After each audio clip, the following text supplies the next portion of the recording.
3 ஸ்டெப்ல ஒரு தக்காளி ஊறுகாய். நாம செய்ய போற தக்காளி ஊறுகாய் வேற மாதிரி, ரொம்பவே ஈஸி, தாளிக்கு கூட தேவையில்லை. இத எது கூட வேணும்னாலும் சேர்த்து சாப்பிடலாம். இது எங்க வீட்டுல எப்பவுமே இருக்கும். ஃப்ரெண்ட்ஸ், ரிலேட்டிவ்ஸ் எல்லாருக்கும் ரொம்ப பிடிக்கும். வெறும் சாதமோ இல்ல இட்லி தோசையோ இருந்தா கூட போதும். இந்த தக்காளி ஊறுகாயை வச்சு மேனேஜ் பண்ணிக்கலாம். இந்த மல்டிபர்பஸ் தக்காளி ஊறுகாயை எப்படி ஈஸியா செய்யலாம்னு பார்க்கலாம். எல்லாருக்கும் வணக்கம். நான் லலிதா மோகன். Welcome to Lalitha's cuisine.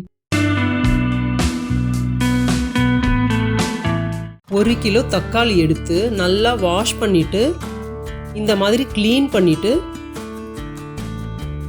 இதை மிக்சியில் சேர்த்து நல்லா நைஸாக அரைச்சி எடுத்துக்கணும். ஒரு கடாயை ஹீட் பண்ணிவிட்டு அதில் 1/4 கப் நல்லெண்ணெய் சேர்த்து ஹீட் ஆனதுக்கப்புறம் 1/4 டீஸ்பூன் வெந்தயத்தூள் சேர்க்கணும். அரைச்சி வச்சுருக்கிற தக்காளி விழுதை இதில் சேர்த்துட்டு உடனே மூடி போட்டு மூடிடுங்க, இல்லைன்னா மேலெல்லாம் தெரிக்கும். இது ஒரு 5 நிமிஷம் நல்லா வேகட்டும்.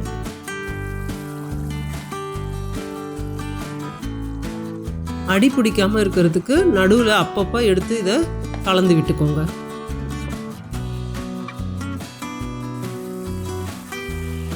இது திக்காகிற வரைக்கும் மூடியை ஃபுல்லாக திறக்காம மிக்ஸ் பண்ணி விடுங்க. 5 நிமிஷம் ஆயிடுச்சு. 1 டீஸ்பூன் உப்பு, 2 டீஸ்பூன் சில்லி பவுடர் சேர்த்து லைட்டாக திறந்துட்டு மிக்ஸ் பண்ணி விடுங்க, இல்லைன்னா மேலெல்லாம் தெரிக்கும். மறுபடியும் 10 நிமிஷம் இதை வேக வைக்கணும்.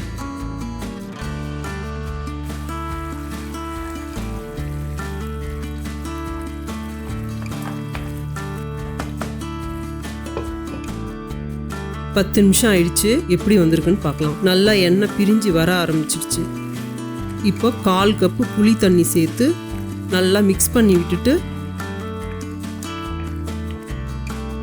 10 நிமிஷம் வேக விடணும். இப்போ 2வது ஸ்டெப்பும் முடிஞ்சுது. இந்த ஸ்டேஜில் அடிக்கடி கிண்டி விட வேண்டியது இருக்கும், ஏன்னா திக்காயிடுச்சு, அடிப்பிடிக்க வாய்ப்பு இருக்கு.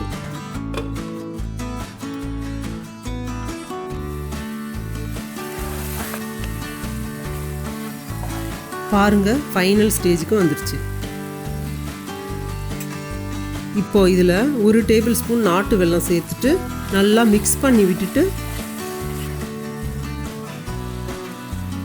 ஒரு 2 மினிட்ஸ் வேக விடணும். 2 மினிட்ஸ் ஆயிடுச்சு. இதை ஃபைனலாக ஒரு முறை நல்லா மிக்ஸ் பண்ணி விட்டுட்டு ஸ்டவ் ஆஃப் பண்ணிட வேண்டியதான். இதை நல்லா ஆற வச்சுட்டு ஒரு ஏர்டைட் கண்டெய்னரில் ஸ்டோர் பண்ணி வச்சுக்க வேண்டியதான். பிரேக்ஃபாஸ்ட், லஞ்ச், டின்னர் எல்லாத்துக்கும் இது உங்களுக்கு ஆப்டாக இருக்குங்க. ஒரு முறை நீங்கள் இதை செஞ்சு சாப்பிட்டீங்கன்னா அடிக்கடி செய்ய ஆரம்பிச்சிருவீங்க. இதை நீங்கள் ஃப்ரிட்ஜில் வச்சு யூஸ் பண்ணிங்கன்னா ஒரு 10 டேஸ் வரைக்கும் கூட கெடாதுங்க. நீங்களும் செஞ்சு சாப்பிட்டு பாருங்க. இது உங்களுக்கும் ரொம்ப பிடிக்கும்னு நம்புறேன். நீங்கள் என்ன நினைக்கிறீங்கன்னு கமெண்ட்டில் சொல்லுங்கள். அப்படியே இந்த வீடியோக்கு ஒரு லைக்கை போட்டுட்டு பிடிச்சவங்களோட ஷேர் பண்ணுங்கள். முக்கியமாக நம்ம சேனலை சப்ஸ்கிரைப் பண்ணிக்கோங்க. இந்த பெல் ஐக்கானையும் தட்டி விட்டுருங்க. நன்றி.